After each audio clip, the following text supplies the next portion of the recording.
Hey guys, this is Limericks here. I'm back again with another video.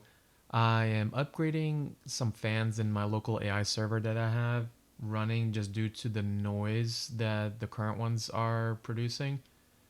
So I just wanted to take you guys along for the ride. I got all Noctua fans. It's the Redux series fans. So I will be installing a couple of 80mm fans and a 120 for the intake on the front. So I hope you guys enjoy the video, and here we go.